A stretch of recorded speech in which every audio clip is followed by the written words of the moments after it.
Boa noite a todos.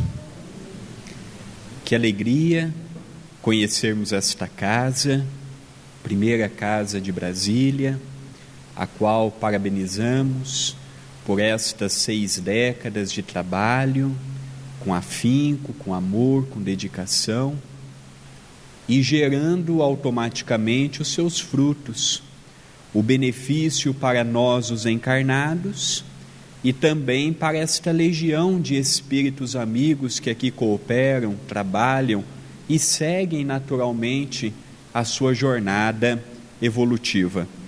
Que Jesus, o nosso guia e modelo, nos abençoe, nos ampare, nos fortaleça, em mais esta oportunidade que temos a dádiva de nos encontrarmos sob a égide da espiritualidade amiga.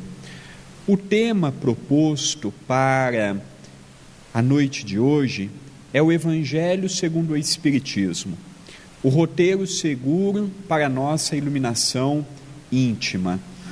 Quando nós nos deparamos com o Evangelho, nós vemos que toda a sua temática, ela não é nova. Quando nós vemos o trabalho grandioso de Allan Kardec, o nosso codificador abnegado, nós podemos observar que ele, com muito afinco, com muito amor à causa, procura nos mostrar o real sentido dos ensinamentos de Jesus. Jesus está com a humanidade há mais de 2000 anos, mas até hoje nós vemos pouco fruto gerado do ensinamento de Jesus. Se eu questionar a nós os brasileiros, é difícil o brasileiro que não conhece uma passagem do Novo Testamento. É difícil o brasileiro que não conhece uma frase de efeito de Jesus como: a tua fé te curou, siga em paz, faça ao teu próximo o que gostaria que o teu próximo vos fizesse, ou alguma das parábolas que nos encantou e nos encantam até hoje. Mas por nós não termos compreendido o sentido real dos ensinamentos de Jesus, naturalmente a sua prática ficou inviável. E no século XIX, quando nós temos a oportunidade, nós, humanidade, de compreendermos que a vida não termina com a morte do corpo físico, que aqui todos nós nos encontramos de passagem, uma passagem com o dia que aqui chegamos, mas também com o dia que regressaremos à nossa verdadeira pátria, que é o mundo espiritual. Só que aqui nos encontramos, não é tão simples, porque o nosso hoje tem fagulhas do nosso ontem, e ao mesmo tempo estamos preparando o que colheremos no amanhã.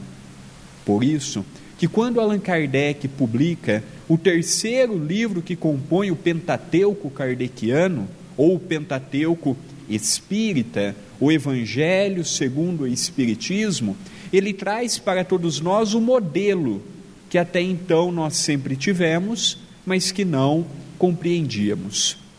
Quando folheamos o Livro dos Espíritos, que este ano completou 160 anos de publicação, 18 de abril de 1857, nós vamos ter a oportunidade de observar naquele compêndio de 1018 ou 1019 questões, conforme o seu tradutor, que Allan Kardec questiona na questão 625, qual o guia e modelo da humanidade? Todos nós carecemos de um modelo.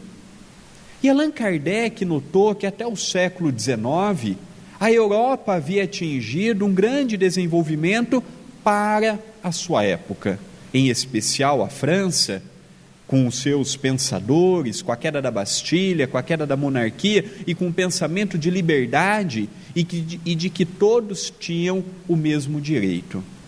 Mas Allan Kardec notava que eles estavam caminhando por um caminho que faltava o espiritual.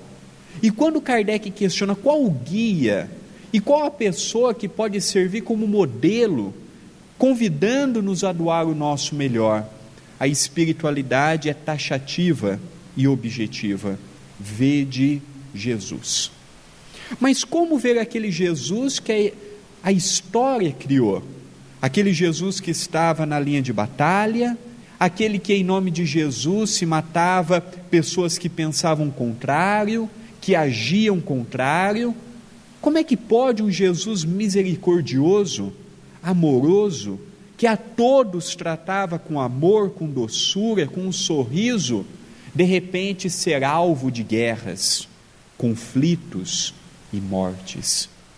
Então, quando nós, humanidade, nos deparamos com o Evangelho, segundo o Espiritismo, os Espíritos comentando passagens do Novo Testamento, nós passamos a ver que a mensagem de Jesus, ela é de fórum íntimo, em que dentro de um templo religioso nós podemos ouvi-la, compreendê-la, mas a sua prática, em especial, é quando estamos lá fora. É aí que mora o desafio. Certa feita, um amigo espiritual nos disse: André, ser espírita na casa espírita é simples. E eu indaguei: por quê? Porque, André, fazer a caridade, dar um passe, dar uma sopa fraterna, atender uma pessoa no atendimento fraterno, fazer uma palestra, cantar, que dificuldade tem? Aqui o ambiente é preparado, tem os espíritos que protegem, tem os benfeitores que nos insistem. Aí, e os amigos espirituais sempre bem-humorados, ele nos questionou: André, é fácil fazer um atendimento fraterno com a sua sogra? Eu disse: o problema já aumenta. No centro atendemos a todos, saímos do centro, não temos vinculação, mas e o lar?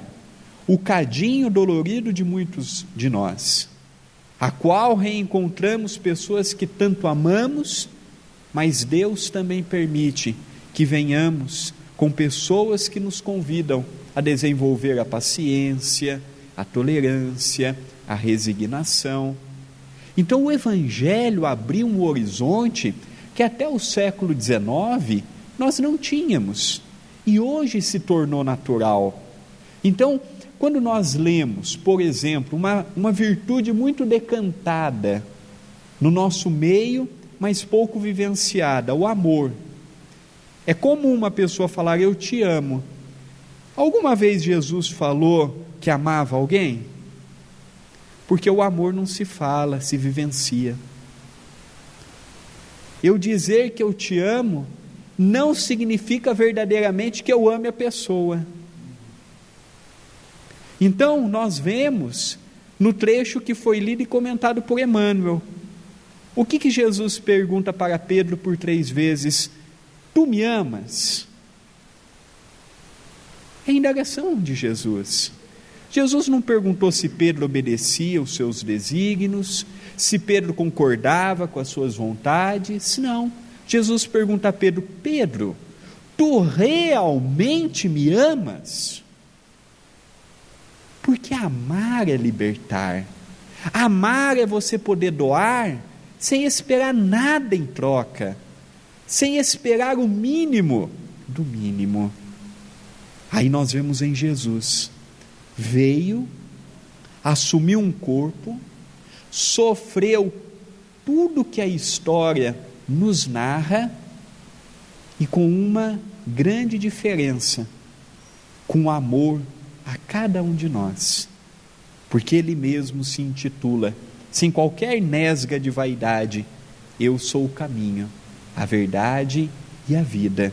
E se alguém almeja chegar ao Pai, tem que ser pelo meu intermédio. Jesus é doçura, Jesus é simplicidade, Jesus é amor em ação, que é o que nós vemos que falta no nosso atual momento evolutivo. Nós vemos grandes doenças aumentando vertiginosamente, depressão, ansiedade, os quadros bipolares e por aí afora. E eu fico imaginando o dia que nós compreendermos que é dando que receberemos. Quando Jesus fala que a tua mão direita dê e a esquerda não saiba, Ele nos convida a fazermos tudo o que podemos, mas sem esperarmos nada em troca. Certa feita em Itapira, chegou uma pessoa para nós e disse assim: André, eu vou deixar de fazer a caridade. Eu falei: muito bem. Por quê? Porque, André, eu tenho assistido uma família e toda semana eu levo alimento, agasalho, o que aquela família necessita. E você acredita, André, que eles não me falam nem muito obrigado? Eu falei: é verdade. É preferível deixar de fazer a caridade do que fazer incompleta. Porque quando eu dou esperando um simples obrigado, eu estou esperando uma recompensa. E quando eu não sou atingido no que eu espero, eu me frustro, me decepciono. O que é a decepção? Eu criar uma expectativa em torno de uma pessoa ou de uma situação. Como cada um de nós temos o livre-arbítrio e agimos conforme as nossas necessidades evolutivas, que nem sempre caminham com as necessidades evolutivas do outro, eu me decepciono. Mas quando eu compreendo que cada um está no seu momento, está dando o seu melhor, está fazendo o que ele pode, eu compreendo que a vida é uma mão de duas vias, que conforme eu permito que o outro haja, conforme o que ele julga ser importante, eu também terei a oportunidade de seguir o meu caminho, conforme o que eu julgo importante. Então o Evangelho, ele tem este poder de consolar, ajudar, mas também de mostrar quando estamos equivocados. Havia um orador espírita que, quando tinha oportunidade de fazer palestras, ele ia com muito amor, com muito carinho, era muito simples, a todos atendia com um sorriso, com um abraço, ia sempre ele e a sua companheira. E num dia, regressando ao lar, estava uma chuva muito forte. O carro rodou algumas vezes na rodovia e caiu, batendo fortemente numa árvore. E ali ele entrou em desespero. Onde estão os amigos espirituais? Acabo de fazer uma palestra, ajudo, oriento, e eles permitem que isto ocorra conosco? A sua companheira, mais prudente, mais equilibrada naquele momento, disse a ele: vamos pegar o Evangelho, vamos recorrer, eu garanto que o Evangelho tem uma página que há de nos ajudar. Ele estava contrariado, estava agitado, nervoso, desequilibrado, mas ele cedeu ao pedido da companheira: você tem razão, pegue o Evangelho. E quando ela, com muito amor, pede aos amigos espirituais que pudesse abrir numa página, que viesse ao encontro da necessidade deles naquele momento, para a grande surpresa do casal, vem aquela máxima do Evangelho: se fosse um homem de bem, teria morrido. Qual o contato nosso com Jesus e a sua mensagem? Só de eu vir na casa espírita já me dá a credencial de eu ser espírita? Só de eu dar passe já me dá a credencial que eu sou espírita? Só por eu me propor a fazer palestras, dirigir uma casa, participar de uma atividade, já me dá a credencial de ser espírita? Segundo Allan Kardec, não. Quando ele nos deixa que a velha máxima: conhece o verdadeiro espírita pela sua transformação moral e pelos ensejos que o faz de corrigir as suas más inclinações. Então, qual que é o papel nosso? Procurar no dia de hoje sermos melhor do que fomos no dia de ontem. E a nossa comparação tem que ser conosco mesmo. Cada um tem uma jornada evolutiva. Temos o livre-arbítrio. Ontem nós não conhecíamos Jesus como conhecemos hoje. Enveredamos pelo caminho do orgulho, pelo caminho da vaidade, da prepotência, do homem velho de um modo geral. Hoje nós somos convidados a modificar. Só que todos que têm contato com uma reforma, com uma construção, sabem que reformar fica mais caro, dá mais trabalho do que começar do zero. Quando nós falamos da reforma íntima, é uma proposta que terá início nessa encarnação, mas não terá o fim nesta encarnação, porque nós sempre temos o que aprender. A evolução é infinita. Nós estamos diante, como diz Emmanuel, no livro Roteiro, o Espiritismo é a ciência do infinito. Se o Espiritismo é a ciência do infinito, o que é o Espiritismo? A revivescência do cristianismo primitivo, dos seus primeiros séculos, em que atendia a todos, conforme as suas necessidades.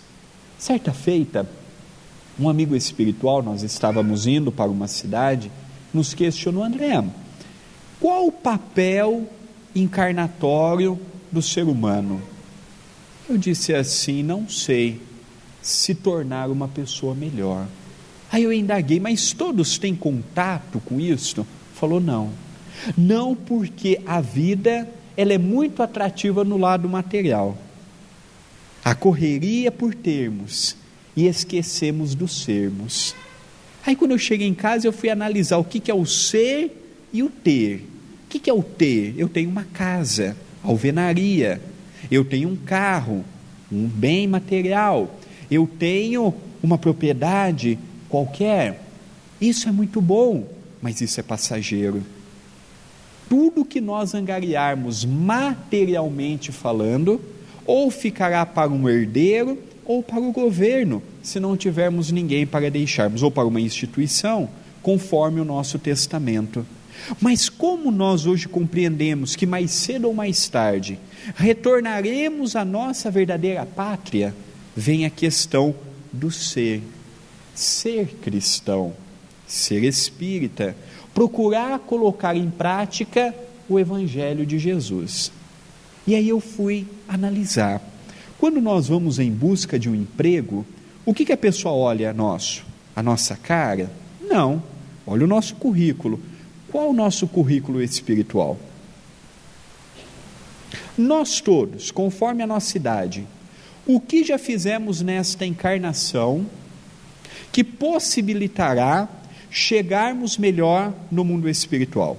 E no mundo espiritual não vai ser questionado: André, quantas palestras você realizou? André, quantas vezes você visitou as casas espíritas em Brasília e nas cidades satélites ao entorno? Vai ser perguntado: André, como é que você foi como esposo, como marido, como filho, como neto, como avô? É aí que vem o desafio diário, é aí que vem a oportunidade de falarmos: Senhor, obrigado por mais esta oportunidade, que este dia possa ser uma oportunidade nova, para colocarmos em prática com quem estivermos e na hora que estivermos, o que o Teu Evangelho nos concita, que é amarmos indistintamente. Voltamos a repetir, Jesus pergunta: Pedro, tu me amas? Essa pergunta poderia ser feita para nós. Nós amamos Jesus? Ele nos ama, nos deixou o exemplo e vela por cada um de nós. Às vezes o nosso sofrimento é intenso, o nosso medo, a nossa amargura, o nosso desespero, que às vezes nós imaginamos: eu estou abandonado. Não, nenhum de nós está abandonado, nenhum de nós. Há uma história muito simples e objetiva que conta que havia à beira-mar 2 companheiros que caminhavam. Um era o aprendiz, incipiente, com muito ainda que aprender. O outro era o mestre, sereno, de passos firmes, vigilante, com o objetivo traçado. Ambos caminhavam, um do lado do outro. O aprendiz sempre questionando e o mestre sempre ensinando, sempre com muita paciência, mesmo as perguntas que o próprio aprendiz sabia a resposta. Mas em determinado momento, o aprendiz começou a vir o revés da vida, as dificuldades em família, as lutas no trabalho, as complicações financeiras, e ele começou a entrar num clima de preocupação em que ele não via a solução para os seus problemas. Olhava para um lado, não encontrava ninguém. Olhava para o outro, também não encontrava ninguém. E o desespero foi aumentando. A amargura, o abatimento, o medo. E agora?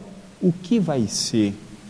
Agora que eu preciso do meu mestre, da sua palavra, do seu abraço, do seu carinho paternal, ele me abandona no momento que eu mais necessito. E quando o aprendiz chega no ponto ápice do seu sofrimento, ele lembra de fazer uma prece pedindo ajuda pelo seu mestre. E o mestre se faz visível a ele.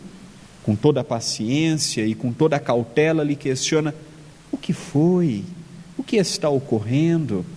E o aprendiz, invigilante, começa a descrever tudo o que se passava: os medos, as preocupações, as lutas, as dificuldades. Depois que ele contou tudo, o mestre, calmo, sereno, lhe indaga: observe, as marcas que tu olha para trás, condiz com o tamanho dos teus pés? Ele olhou, observou que o tamanho não era o mesmo, e ele pergunta: como que pode? Eu caminhando e as marcas não são minhas? É verdade, as marcas são minhas.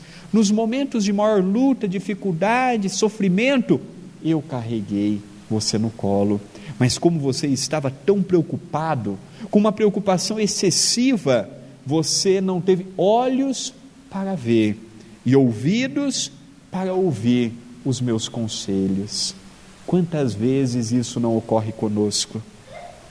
Quantas vezes a solução não está na nossa frente, mas que devido à preocupação excessiva, devido a permitirmos que espíritos que não querem nada com nada entrem na nossa faixa vibratória, nós olhamos e questionamos: e agora? Por isso que Jesus nos deixa uma grande lição: vigiai e orai para não cairdes em tentação. Vigiarmos o nosso pensamento, vigiarmos o que sentimos, o que pensamos e o que queremos, porque conforme tudo isto é o que nós vamos atrair para nós mesmos. E nunca foi tão necessário a água da paz.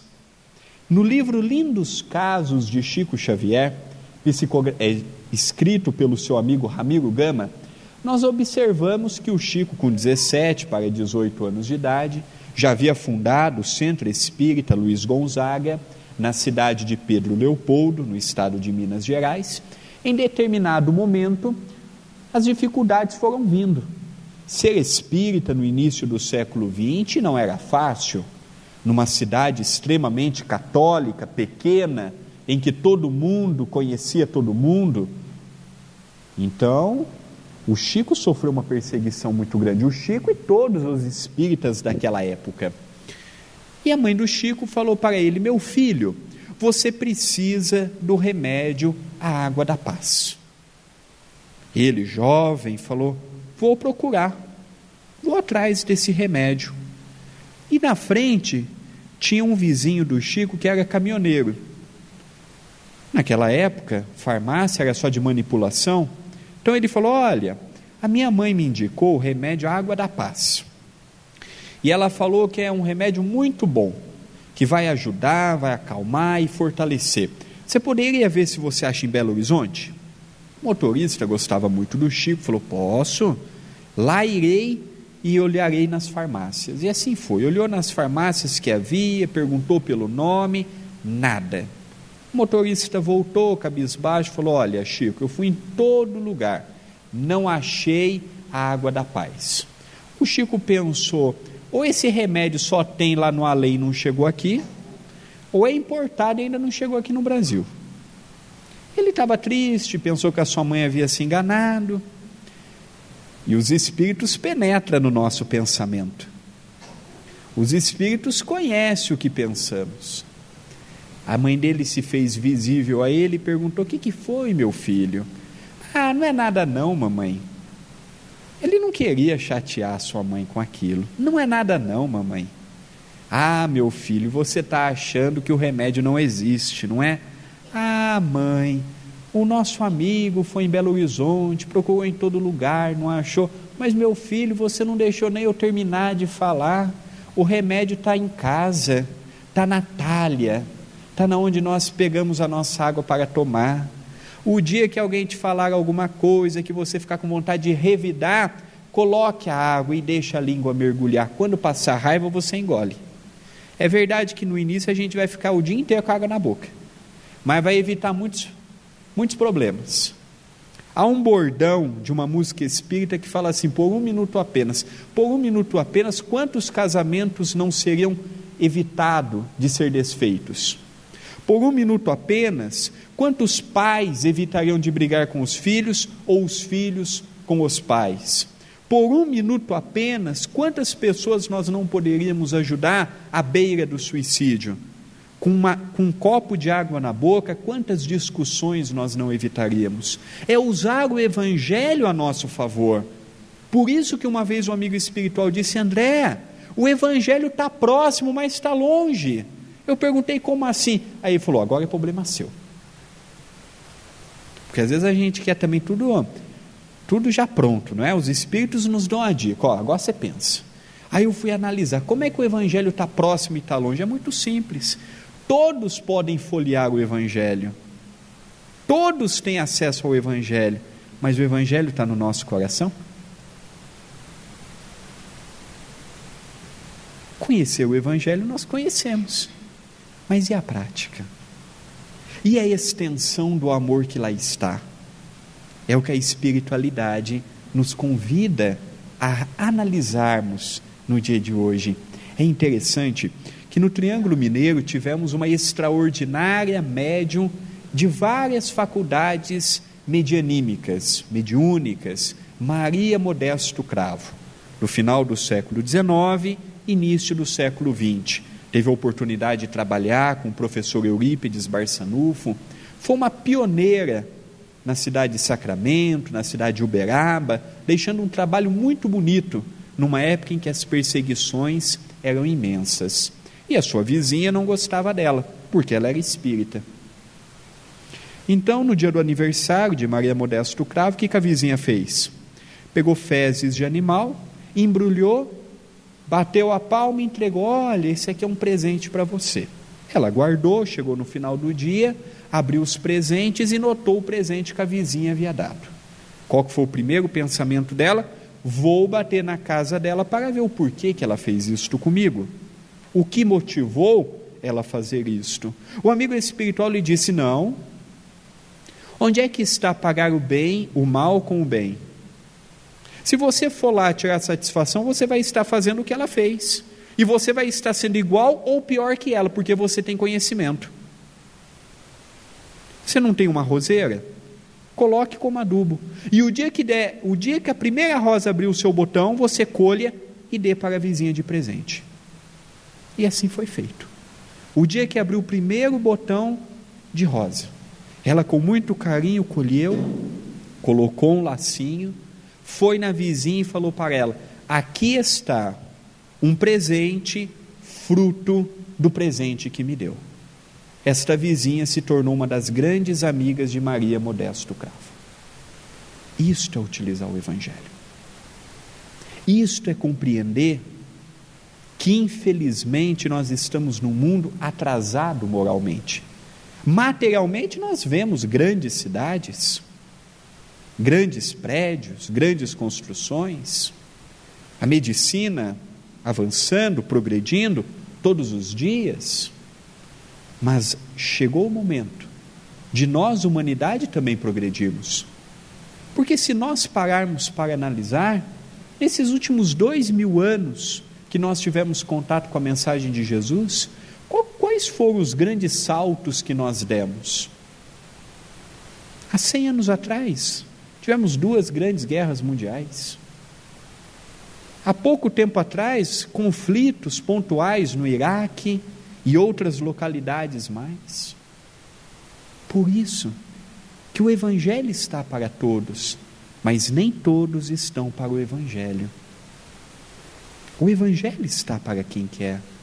Agora vem a pergunta: eu quero verdadeiramente procurar ver no Evangelho o guia seguro à minha transformação, para que eu possa chegar no mundo espiritual, na nossa verdadeira pátria, melhores do que aqui chegamos? Nunca é tarde para mudar, nunca é tarde para rever um conceito, nunca é tarde para fazermos mais e melhor, nunca é tarde para analisarmos: será que o caminho que eu estou seguindo, para onde vai me levar no mundo espiritual? O que eu colherei do meu dia a dia? O que eu colherei das minhas ações? O que eu colherei dos passos que eu estou dando aqui na terra? E quem vai poder responder somos nós apenas e tão somente cada um de nós. E já caminhando para o término de nossa exposição, nós lembramos de uma passagem que caminha perfeitamente com a atualidade. Uma floresta de grandes proporções estava em chamas. Aquelas labaredas consumindo árvores centenárias, os animais terrestres andando sem direção, preocupados: e agora o que vai ser? O que fazer? Como será?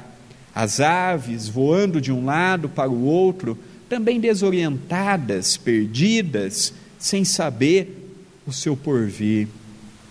O macaco observa um beija-flor. E o beija-flor ia até o centro da floresta, pegava 2, 3 gotinhas de água, conforme o seu biquinho comportava, ia até as chamas e ali derramava essas gotinhas. O macaco achou aquilo muito engraçado. Como é que pode? Será que o beija-flor imagina que com 2 ou 3 gotinhas de água por vez vai apagar o fogo? Vai apagar esta chama enorme? E ele foi até o leão, de uma maneira sarcástica, de uma maneira premeditada e maldosa. Leão, que era o soberano, o dirigente da floresta, você observou o que o beija-flor está fazendo? Não.